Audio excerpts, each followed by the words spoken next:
Mix together oil, sugar and tree resin. Add 1 salted corpse. Stir until mummified.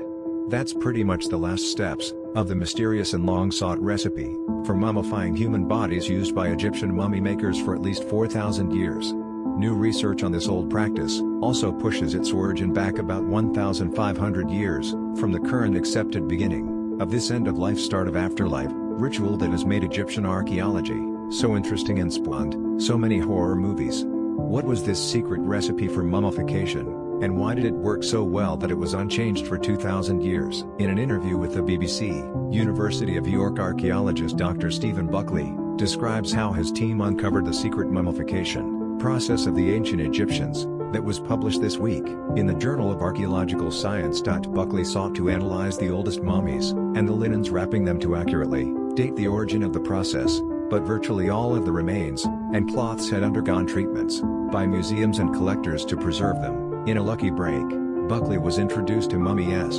293 at Turin's Egypt Museum, the remains of an unidentified 20 to 30-year-old male dating back to 3700 to 3500 BCE that had not been treated.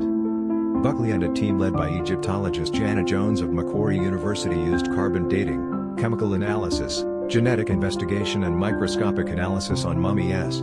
293's burial linens to determine that the success of the Egyptian mummification process was a fast, forced drying using natural salts, followed by coating the body with the secret fluid that sealed it and killed bacteria. The recipe for the secret fluid consisted of sesame oil, or some other plant oil, root extract, possibly from bulrushes, the wetland plants more commonly known as cattails, a sugar gum, possibly from acacia, an African shrub, and resin, from a conifer, cone-bearing, tree brought from the Mediterranean area.